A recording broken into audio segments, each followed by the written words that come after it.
right, well, thank you all so much for joining us here this morning. Today, we're taking a trip to Scotland and we're finding the underwater, how am I pronouncing this, Ken? Is it Gannet? Yes, that's correct. Gannet. All right, so finding the underwater Gannet in the Shetland Islands, excuse me. Follow Ken Carlson's journey to the Shetland Islands in Scotland as he searched for a way to photograph the graceful northern gannet seabird diving underwater to fish. Not being a scuba diver made this a challenge, but Carlson finds a way after following up on a clue. So Ken is a nature, landscape, and fine art photographer living in Harrington, Maine, after living and practicing veterinary medicine in Ipswich for 43 years. He is a presenter, judge, educator, and traveler. He has traveled to more than 40 locations for his photography, including 4 trips to Scotland and 2 to the Shetlands. Again, want to thank, hopefully I pronounced most of that correctly, want to thank the Corning Foundation and the Friends of the Library once again. So all 130 of us who are watching live and the many more that will watch on demand, let's give Ken a big virtual round of applause for a wonderful presentation. And Ken, you can take it away. Thanks so much. Well, thank you, Robert. And just to tell you, we've got a little bit of a technical problem. So the first couple of slides, you're going to see my notes over on the right-hand side, and then we'll get rid of that after that. And that was a technical glitch that we weren't able to overcome in the time we've had. But thank you, Robert. I really appreciate your invitation in the Tewksbury Library. And as you people all can read on the right-hand side, my friend Jack Holmes, who's been a presenter here on this this series a number of times, and a fellow member of the Greater Lynn Photographic Society, for recommending me to Robert. So for me, this is, I'm just got to start right off. This is really something different for me. I've made a lot of presentations to live audiences, say, you know, the 100, 125 people sort of thing. I've made presentations to a small number of Zoom, like 10 people on a Zoom call. I've never had a situation where I've had this number of people on a Zoom call where I can't see you and I get 0 audience feedback. And I can tell you that I feed off audience feedback, and I change my presentation, and now I don't know what to do. So this is going to be sort of an adventure for me, and hopefully it goes well, and hopefully people are all entertained for a little bit. Again, in the introduction over here, you know, you can see on the right, there's a number of things that he's already covered, so we really don't need to go into a lot of it. But I am doing now more fine art photography, primarily black and white, concentrating on creating portfolios or collections in order to tell a story or to make a point or whatever. And I do a lot of what's referred to as meaningful images. And I won't go into that. That's sort of a long story. I've done 7 self-published books. My latest project that I just finished here a couple of months ago, we have this 19th century Fort Knox. It's on the Penobscot River. And I did a book on that based on the concept of stopping to see, in quotes. And that idea was that a lot of times we go to a place, or we're in an environment or whatever, and there's a lot of things that we don't train ourselves to see because of our busy life. And this was taking something that's fairly common. You know, a lot of people go there, but a lot of the things that they didn't see, and how to see differently. And my definition of see is that I see with my eyes, I see with my heart, I see with my memories, I see with my imagination. Anyway, so pretty much that covers the first page. So there's going to be 4 parts. I guess I ought to sit in the center. It's going to be 4 parts to this. One's the introduction. We've already started that introduction. Then what is a northern gannet? I didn't know what a northern gannet was until I happened across one. And then the third part is the early trips and discoveries prior to 2017. And last was actually the Shetland experiences. The description of what I get what I strive to get out of what I'm constantly doing in photography is really comes down to three things. One, I want to constantly be learning, and certainly photography, there is no end to learning. You just can't learn it all. Secondly, is I enjoy teaching. And third, most of my photography trips involve some sort of adventure. I'm not one, for example, to go to, let's say Paris and take a picture of the Eiffel Tower. I'd rather go somewhere where there are strong winds, like hurricane winds in Iceland, or go to Svalbard up in the Norway, in amongst the ice and all that. That tends to be the sort of things that I've done over the years. And this presentation really covers those three things. One, I had to learn about Gannet. So I got this question, and it started to develop until I wanted to, I ended up trying to figure out how to do the underwater pictures. Then the next thing really was that whole adventure. I can tell you this taking the pictures of the Gannets underwater was such a hoot. I can't tell you how much fun I had doing this. And then of course, this is a wonderful thing to help teach you perhaps something new, something you didn't know, that the library has given me the opportunity to do. And I, again, as I said, I really, really appreciate it an awful lot. So now we're back to, you won't be able to see me for a while. Well, I guess you see me, but because of the technical glitches, I have to look at the other screen. I can't look at the screen where my camera is. So you're probably getting a side view of my face. I'm sorry. I don't know. So Ken, just to interrupt, they no longer see you. Okay. Okay. Yeah. Then they won't know which is my good side, right? So what is this story about? Well, the story ultimately is about the picture you see on the right-hand side here. As exciting as taking surface pictures of the Gannets, and we'll get into that in a little bit. My real quest here was to get the photographs such as those on the right. And the story is, how did I get there? This is my journey of how I got there. And from the point of view that I didn't even know I wanted to get there, the starting point, to how do you do it? So what is a northern gannet? And here's a nice pair. They're very, very sleek, very, very graceful. I mean, look at the beautiful color. That buff head is, I mean, absolutely beautiful. And wait till you see the pictures of them at sunrise, how that jumps out at you. The smooth gradations coming from the neck down to the white body, and they have these black tips. Obviously, these are adults. The young ones don't quite look like this yet. They're very large, fast-flying seabird, but they can soar for hours and hours and hours. In North America, they summer in Quebec and Newfoundland, and then migrate in the wintertime to sort of the waters around North Carolina. They have a 6-foot wingspan. They weigh a little over 6 pounds. If you compare that to a Canadian goose will go 8 to 12 pounds, same sort of wingspan, but a totally different body type. Again, you see all the geese on the golf courses and whatever, and they're nowhere near as sleek as these guys are.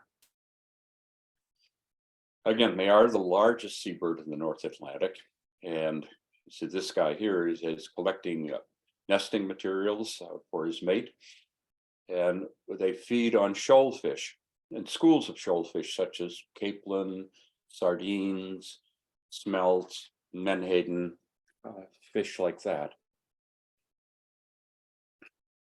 They begin their breeding around 4 years old. Here's a pair doing their breeding with different terms. Some people call it kissing. Anyway, they're monogamous, and they stay together for years. They live in massive colonies. There are 6 in North America. There's 32 in Europe. Just to give you an idea of the populations of the 4 colonies that I visited, one at Bonaventure Island, which is up in the Gaspé Peninsula, the 24,000 pairs. Bird Rock, which is in Newfoundland, is 6,600 pairs. Noss, which is in Scotland is 13,000 pairs, and the Hermanus colony in Scotland is 30,000 pairs. Again, just to give you a little picture of them, here is the breeding colony from above. There's a viewing platform, and this is up in Quebec. And if you notice the uniform spacing between each one of the birds, number one, that makes it really efficient in the space that's available. Here, they're all up there. Most of the nests are on flat areas on top of the island. But that distance is really determined by the pecking distance of the birds. They're quite aggressive, and anyone gets anywhere near them and they just peck, peck, peck. If someone lands in the wrong spot or tries to walk through the area, they're all pecking at them. So this distance is basically 2 bird pecks away. So, one bird can reach so far, the other bird can reach so far, and when they can't reach each other, that's where the nests go.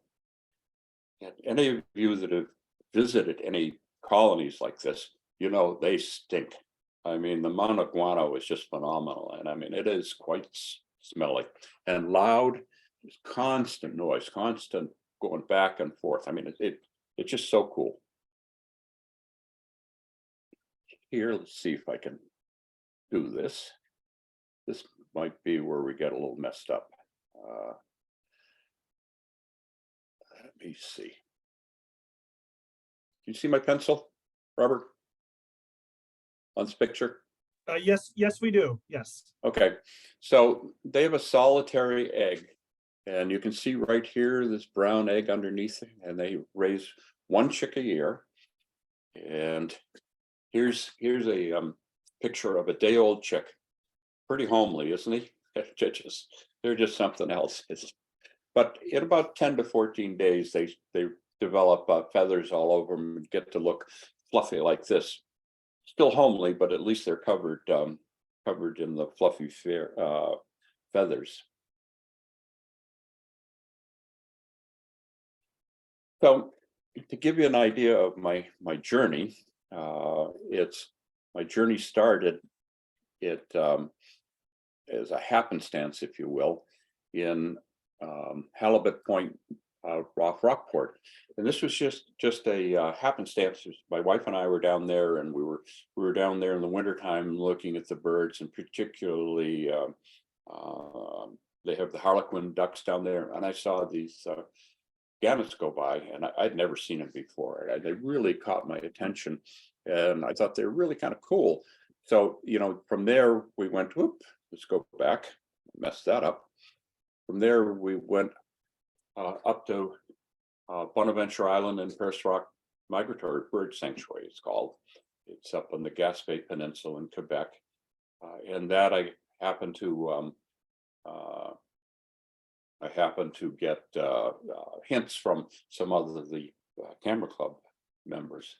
I think I might have mentioned, I'm not sure if I mentioned this, but in North America, there are 6 colonies of gannets, while in Europe, there are 34 colonies.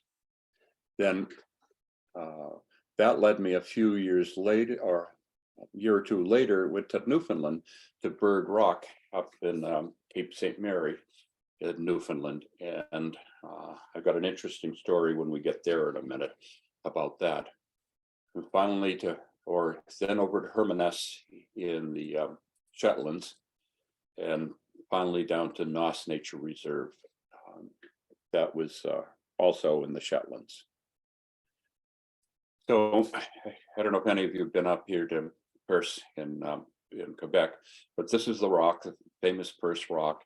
And down here on the background on the right-hand side, that's the nature reserve out there, which you have to take by boat.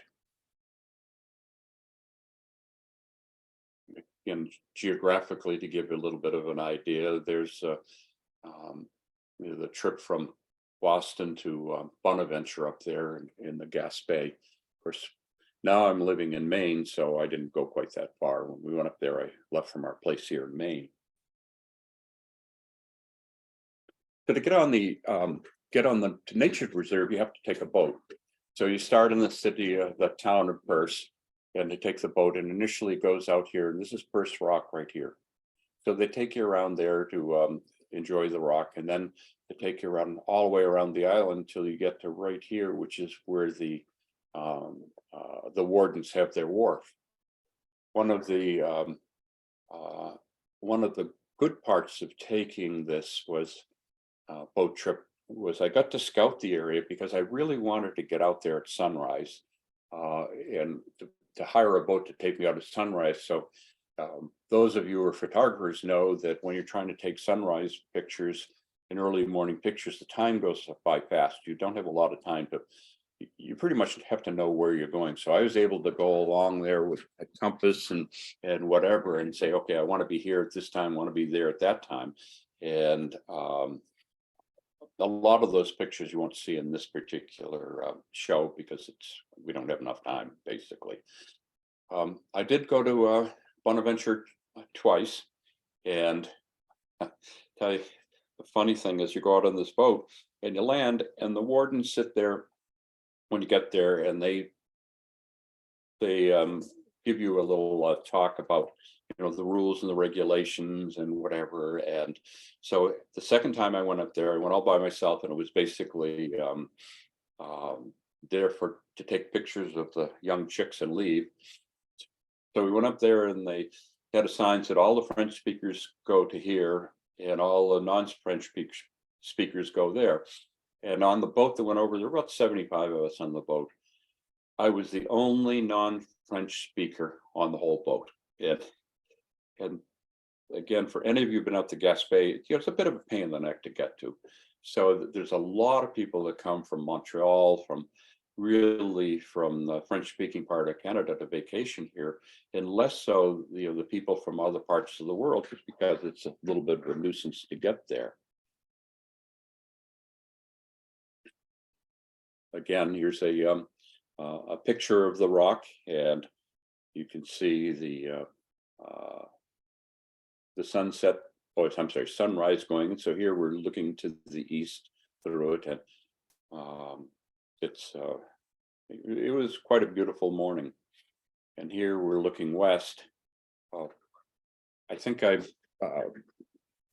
forgot to mention, or we forgot to show it earlier in the other slide, but the Gaspé Peninsula is part of Quebec, okay, and it's part of the Eastern time zone, even though it's way, way, way east of Boston. Let me just quickly go back here. So if you look here, we're up here, you go straight down, okay, New Brunswick and Nova Scotia are Atlantic time zone. We're in the Eastern time zone, they're in the Eastern time zone because they're part of Quebec. Most of Quebec is over here. Well, the significance for me doing this was, it was really, really, really early when we had to get up. Had to get up at 2:15 in the morning in order to get on the boat to get out there. It was 3:30 was civil twilight.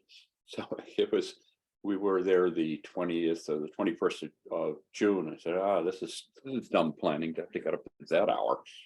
But anyway, it was really beautiful. But to get out there, we needed to hire a boat, and we stayed at this hotel. And these people at the hotel were, absolutely great. I think I mentioned we had to leave at 2:15, and the hotel owner we were having dinner there, and they said, what are you going to do for breakfast? And I said, I don't know, we'll get a energy bar or something like that. He said, you can't do that. None of you are going to be out on the boat for half the day. You can't do that. You got to have breakfast, And he said, I'll have someone down here when you get up in order to make breakfast for you. I couldn't believe this. The hotel gets someone down there 2 o'clock in the morning to bake us a little breakfast. They were just so nice. But also I'd asked the hotel owner, where could I charter a boat or get someone to take me out? And he said his brother or brother-in-law had a lobster boat, and he'd make arrangements for him. So this wasn't the boat, but this is one just like it. So this is the sort of thing that we went out in order to take the pictures, and they were as cooperative as could be and helped us to get in the right positions, you know, and I'd say, we got to be over here, we got to be over there, we've got to do that. Here again, there's some early morning pictures of the birds, and I can tell you, I was overwhelmed. Just the number of birds, the amount of noise, all the constant movement, activity, the diving. I mean, it was beautiful. It was just beautiful, and again, they're so graceful. I've got a quote here that I've taken from the Cornell Ornithology Lab, and the quote is, "To see gannets hunting fish is one of North America's great wildlife spectacles. Flocks rain down upon the ocean, blizzard-like by the thousands, looking like a force of nature." And it is.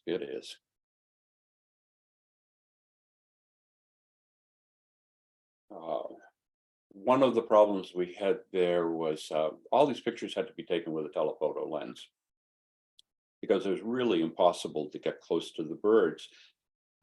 They're going after schools of fish, and they fly and they see the school of fish, and when they get close to the surface, they all dive.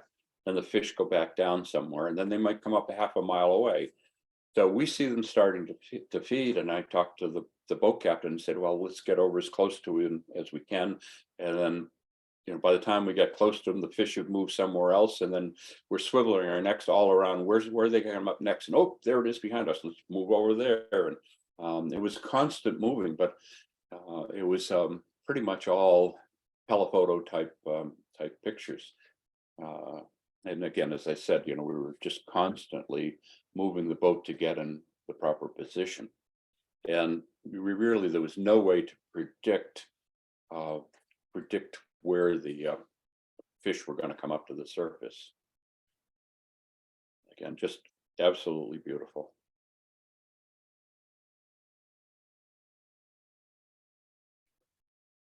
In this picture, I wanted to point out the position of the wings.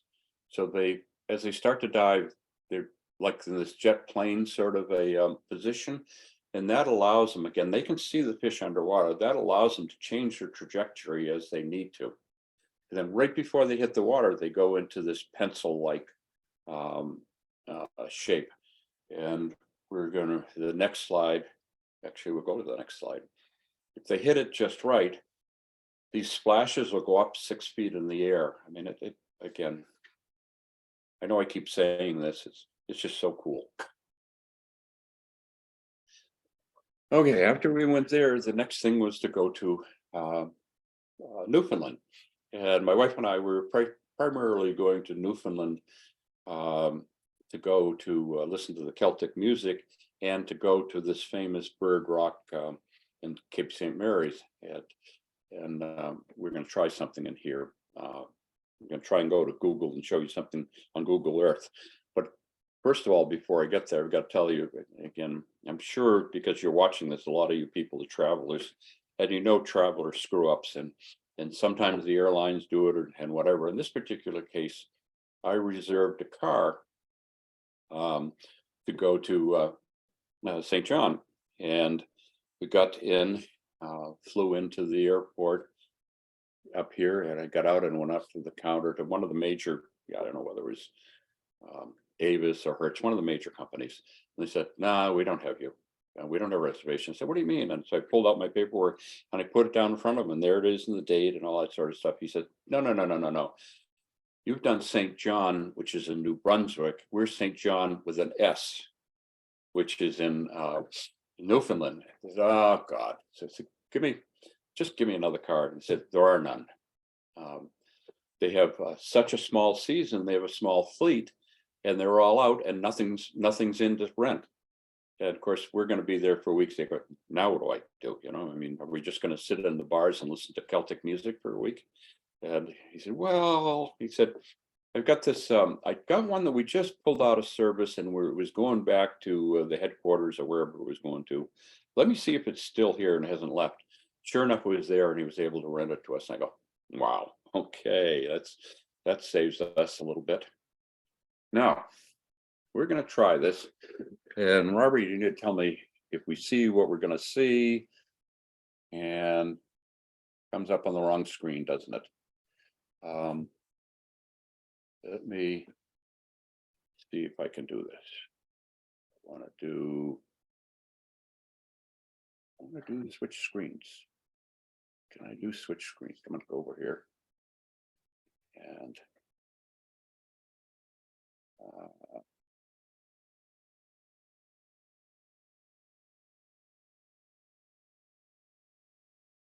this may not be worth the time. If it doesn't happen quickly, we're just going to bypass this, but we'll see what happens.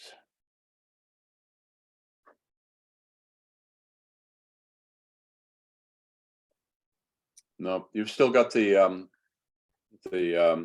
one that says So, go to Google Earth. Yeah, no. So can we have a bright white screen? Bright white. Blank white screen. It's like I'm going into the light, Ken. Yeah. Oh, well, so much for that bright idea. Okay, we're back to where we want to be. Yeah, we're back to your slides. Okay, then we're not going to do that. We're not going to do my great idea. So a little bit, I'm going to keep it on the screen because we go to the Shetlands next. But I want to tell you a story about going to Newfoundland to Cape St. Mary.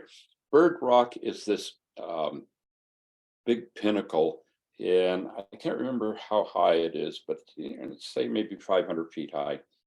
And so we walk out on this path from the visitor center, and it's fog. And you're following these little orange stakes to get out there.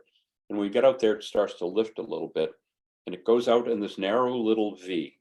And we get out to the tip, the narrow little V, which is the closest you can get to Bird Rock, is probably 6 feet wide. And the path going down there, as a safety measure, they have orange sticks that are about 8 inches high, put into the grass, and that's supposed to keep you from falling over the edge. And so my wife and I are walking out there, and and it's getting narrower and narrower and narrower and narrower, and get all the way out to the edge. And I'm thinking, you'd never find this in the United States. There'd always be a fence or something that wouldn't let you fall over, or there'd be some sort of restriction so you didn't get yourself hurt. And here all there is these silly little orange stakes. So we get out there, and that's not interesting enough.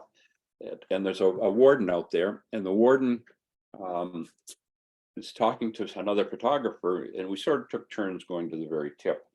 And there's another photographer. No, it wasn't a photographer. He's just a person with sort of an average middle of the road camera. And he said to him, "Do you see the whales down there?" And from where we were, the whales were little tiny things. And he said, "Look over the edge." And the guy started looking over the edge, and he said, "Would you like to take a picture of them?" The guy said, "Yeah."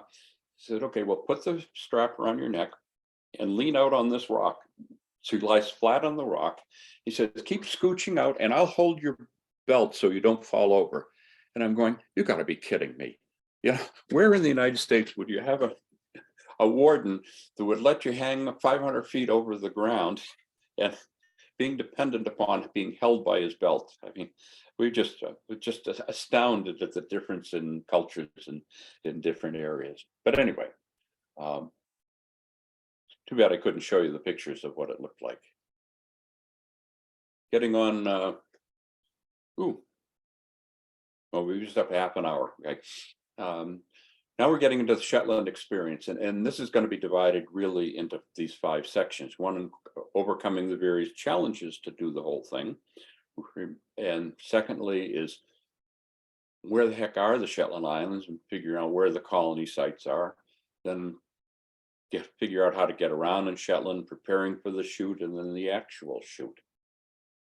The challenges here, if we start right up here, is one, getting there. Secondly, we've got to find a guide. Then we've got to rent underwater photo equipment. We've got to arrange for a boat and a captain. We've got to get the bait. There are weather issues. We can't take pictures in storms. But to develop a technique for the photography, and then determining what the shots were that I wanted to do. then finding a guide. So again, this, let me go back a little bit. At some point before I had gone out there, I had seen a video of underwater Gannet diving underwater that was taken by scuba divers. And I really thought that was really, really cool. But I'm not a scuba diver. I mean, I was 40 years ago, but I had no interest in doing that. And I read this article, and it was by an ecology PhD who was living there. And he was, in this article, he mentioned that they were taking underwater pictures from on a boat. And it was a new technique that he was trying to develop. Well, I couldn't get any contact information online. I couldn't figure out where the heck he was. I just knew, that he was a diver and a PhD and lived in the Shetlands. So I called what the equivalent of the Chamber of Commerce was in Lerwick, and I knew his name, and they got back to me, and they told me who he was. So then I got in contact with him and had to convince him to take me along to do this. Most of his work at that point was really for commercial film companies, primarily professional film companies, primarily in France. So it was, I was able to go that time, and then 2 years later, I returned for more images as I found out more things we wanted to do as far as the photographs. And we'll get to all that again in a minute. Here you can see basically when, Boston, then we went Boston to Edinburgh, and Edinburgh, we went up to the Falklands. And this is to orient you where they are. Over here on the right, you can see is Norway. Faroe Islands are over here on the left. This down on the bottom is Scotland mainland. Orkney Islands are between the Shetlands and the mainland Scotland. The Shetlands are a group of islands interconnected with ferries, and hold on a sec. The two colonies we went to, one was up here, and the very, very northern part, at Terminus Nature Preserve, and the other one here was in the Newfoundland. Down here, Sumburg is where the airport is, where you fly into. As you can see, it's about 70 miles long. But getting around is really, really dependent upon ferry schedule. There's a very modern ferry fleet that's really dependable, and so we'd go between islands on this, and a lot of times it was rushing like crazy in order to make whatever the ferry schedule was. And another interesting thing was that my guide, he had, he bought big bunches of tickets, to get it cheaper, but he had to buy a ticket for me.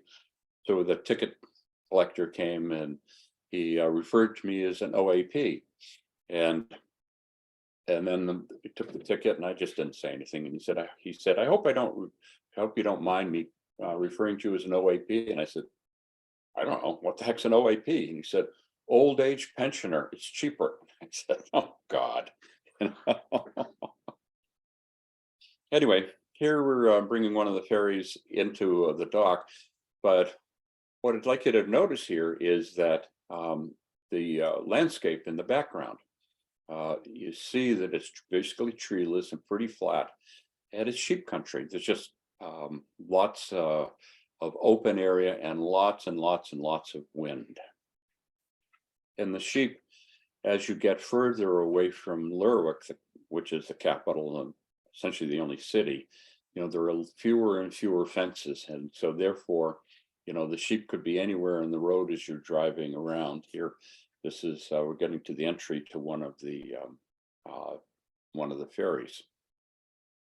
In an off day, as I may have mentioned, we have weather issues, and on an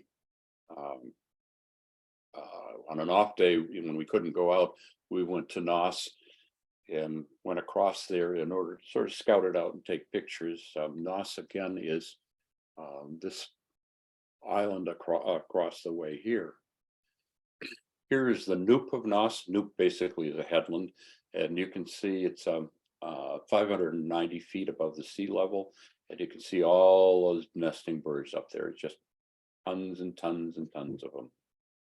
And again, looking here from the top, looking down, and it's a little scary getting that close to the edge to get a picture down there. What I can't figure is, why is this grass so short? You know, I mean, it would suggest there were sheep somewhere on the island, but I didn't see them. Another picture of the colonies. You remember the picture I showed in Bonaventure where they were all up on the flat on the top of the islands? Well, here in the Shetlands, none are on the top. They're all on the cliffs. But there's constant swooping and moving of birds going back and forth. There's just constant motion. And in a still photograph, the only way I could find to illustrate that really was to take a long exposure that sort of shows their paths as they're flying around.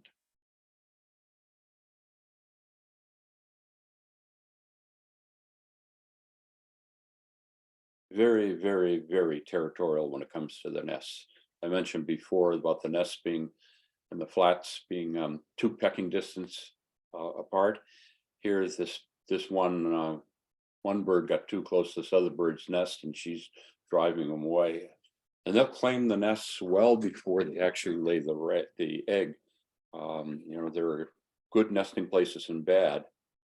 If you look here on this particular ledge with all these resting birds, this is probably 25, 30 feet above the water. But because of the nature of the storms there, they can't nest here because they'd be essentially washed away in a lot of the storms.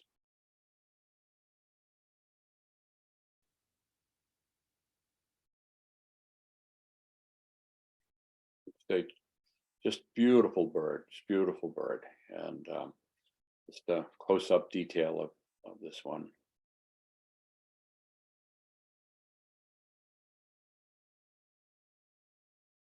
You can see all the birds flying. It's just constant motion.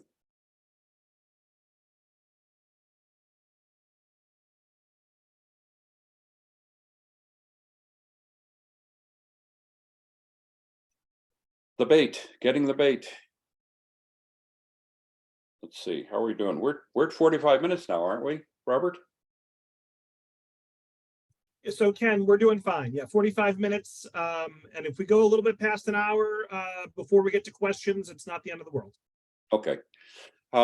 Getting the bait. This is our guide here on the left. And what we did was we bought 200 kilos of frozen mackerel.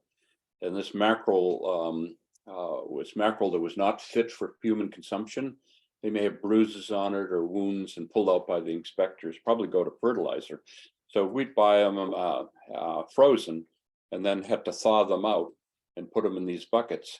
One of the, this was the early stages of this fellow taking these trips. Since then, he's perfected his techniques because he's got more demand for people going out there. But as you can see, this is in a residential neighborhood right in the center. And as he was running the water to thaw the fish out, you can see the water running down the stream. And guess what? The neighbors started complaining. So since then, they don't do it in their backyard anymore.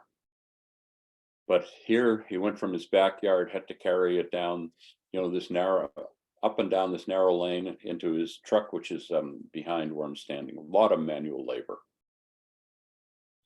And here the fish all lined up on the back of the boat, really getting ready to begin. The first step, once you get out there, is that you have to attract the birds.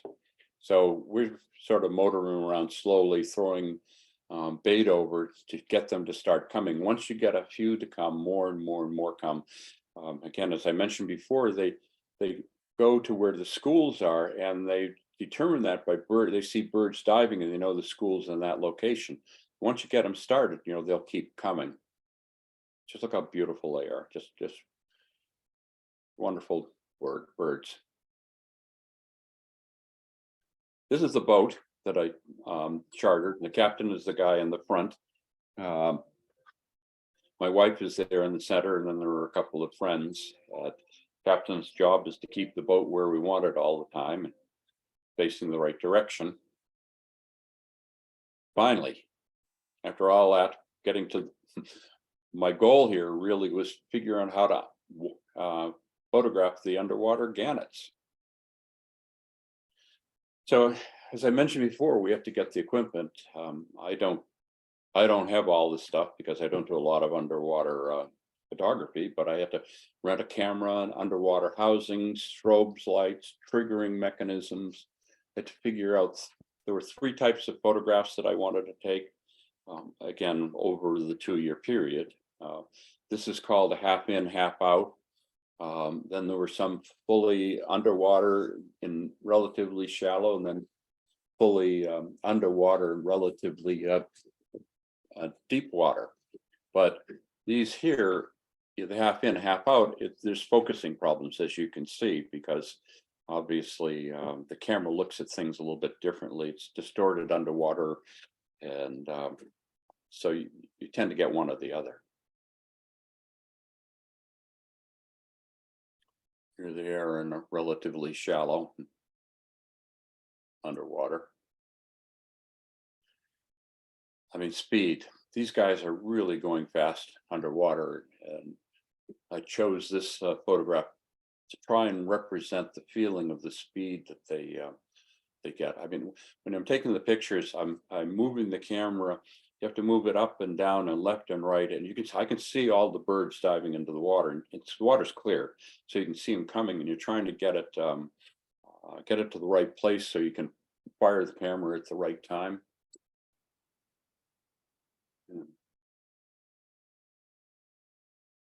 Sorry about that background noise.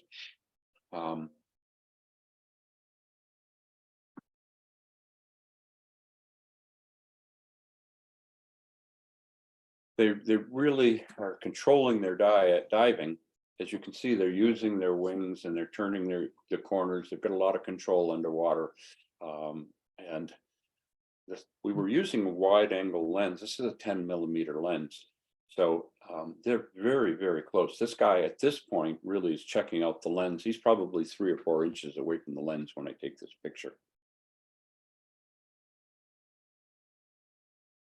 They grab a hold of fish and they're determined they're never going to give up. Never give up.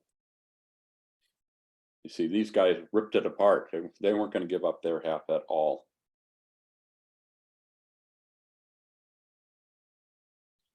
Here's just entering the water.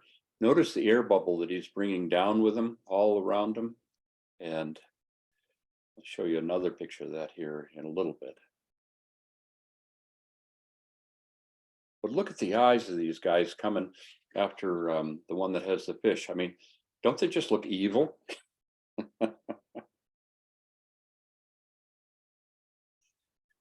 I mentioned the air bubble. Look at the guy up here just entering the water and the air bubble around him.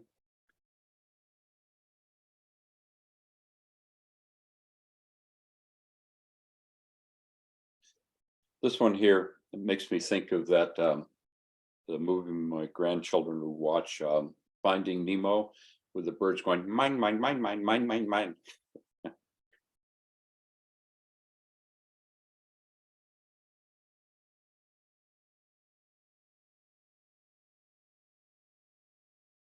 It's so exciting having them diving all around you. And I just said, I'm getting wet. They're banging against my head. I mean, it was really, really wonderful. One of the unique characteristics of the gannets is they can go from the air to underwater, and their eyes can see instantaneously when they go from one to the other. There's no adjustment at all.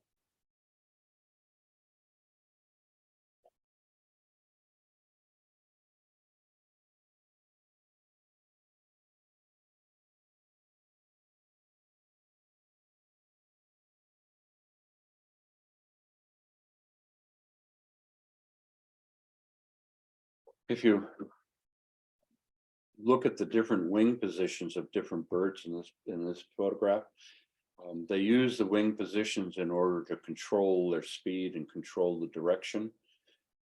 But they also will use their feet to help propel them.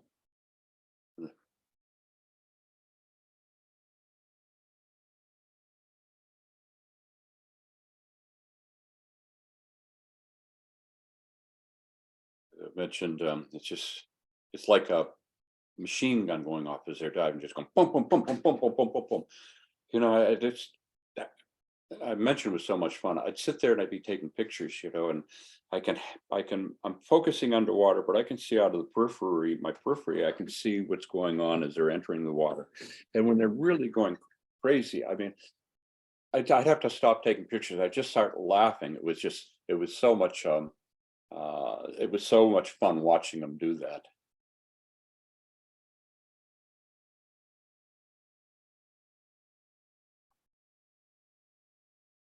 Their speed of the dive can be incredible. They can do it up to 60 miles an hour.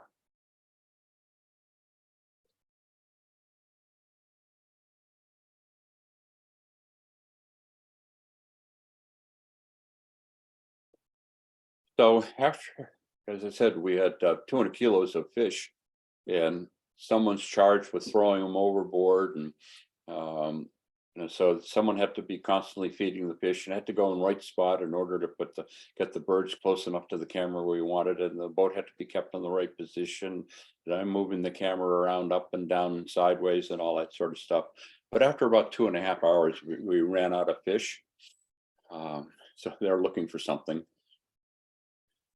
But here we are, we're on our way back to Lerwick, and these guys don't believe that we're out of fish. They're going to keep following us, saying, you know, when are you going to go throw some more fish out? And this is Lerwick as we're coming back into the harbor. And this is Lerwick Harbor. So we get back into the harbor. And there's a gray seal, and the gray seal wants some fish. Well, the captain had been giving them fish, and originally they throw them over the side, and this guy figured out if he came inside, he'd get some more. So he's coming up over the back end. But you see these two pipes up in the back end up here? They're put together and then put on a bracket to hold them, so it goes down about 6 feet below the boat. And the fish are dropped in the top so that the fish would come out at the bottom. What was happening was the birds got so aggressive when you threw them in the water, they wouldn't be able to sink far enough. And so all the pictures we're getting, they might be 6 or 8 or 10 inches underwater, and we wanted them deeper. So the only way was to send them down this chute to get it in deeper water so the birds wouldn't come and get them before they had a chance to sink. And he finally got his fish. He was happy about that. And that's it.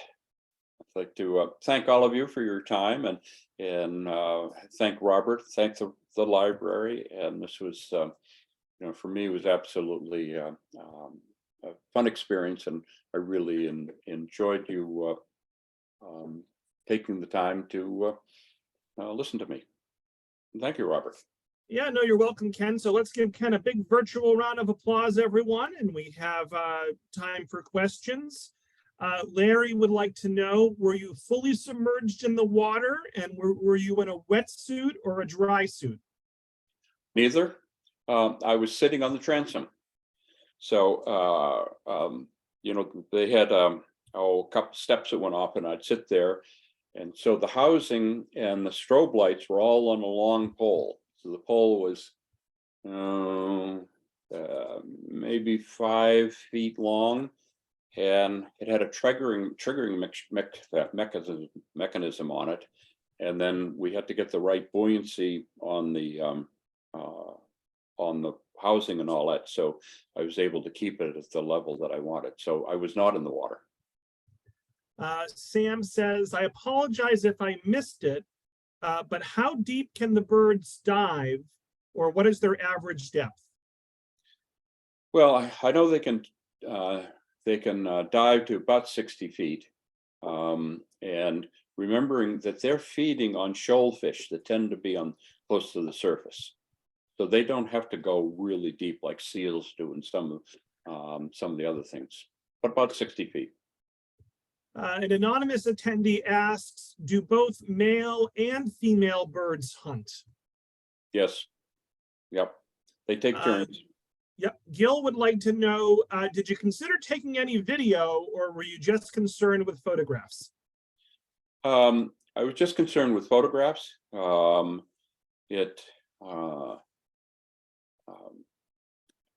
don't do a lot of video photography myself, and my challenge is, how can I show what I want to show in a still picture? Can I get across the idea of the movement, of the excitement, and that's sort of my challenge. Jack says you did some super work, and he was very impressed with your photography. Sarah says marvelous. Versa says wonderful. Claire says fascinating. Peg says fascinating pictures, beautiful birds. Diane says thank you. Let's see here. Cheryl says amazing photos of such beautiful birds. Never knew about gannets. I love this presentation. She asks, do the birds have eyelids? Maybe it's a silly question, but their eyes seemed open in all the photos that you showed. Yeah, most of these animals that do this have a third eyelid. It's a membrane that goes over that protects the cornea. Mm-hmm. Mm-hmm. Patricia says, nature is amazing, wonderful photos. Nancy says, absolutely wonderful presentation. Your photos are incredible. Shinwei says, thank you for the fun pictures. Great presentation. Lauren says, this was fun. I love your passion for these birds, and now I know why. Wonderfully engaging presentation. Thank you, Ken. Marion says, such an interesting presentation. I never knew about these beautiful birds. Colleen says, I didn't note the striking coloration of males. Are they colored similarly? So do the males and females look alike color-wise? Exactly. Yeah. Iris says, thank you lots for this excellent talk and for sharing your photographs. Gannets are so neat, and I learned a lot about them. Wendy would like to know, what type of camera did you use, Ken?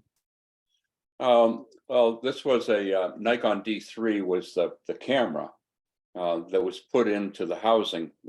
The problem with the underwater housings are that it's made for a specific camera. So if you switch from a D3 to D4, then your multi-$1,000 housing is useless. And that's why someone that isn't doing it all the time, such as myself, underwater photography, it doesn't make sense to own it. It's better to rent it. I think Judith is a fellow birder. She mentions the lines on their beaks reminded me of some totem poles in Alaska. There you go.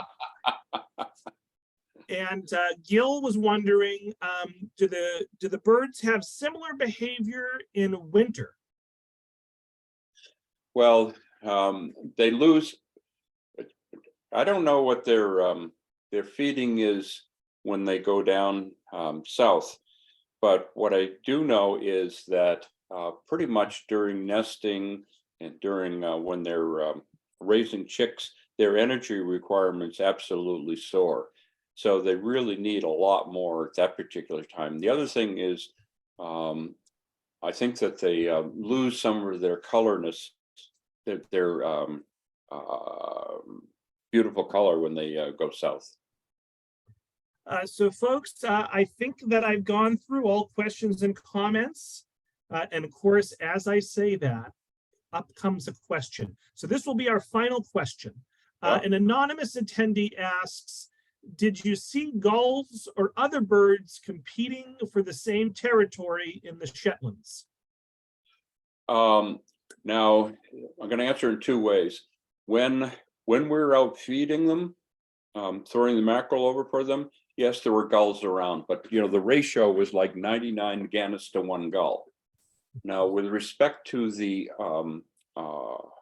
up on the ledges when I was in Quebec, on the ledges, there were more guillemots, there were more other seabirds on the ledges than there were gannets. But when you got up on the flat where the colony was, it was all gannets. But there is mixing of other birds. But when you've got a large number of one, say the gannets, the dominant, whatever it is, the others are less of it. Great. That makes All right, sense. well, folks, let's give Ken a big virtual round of applause.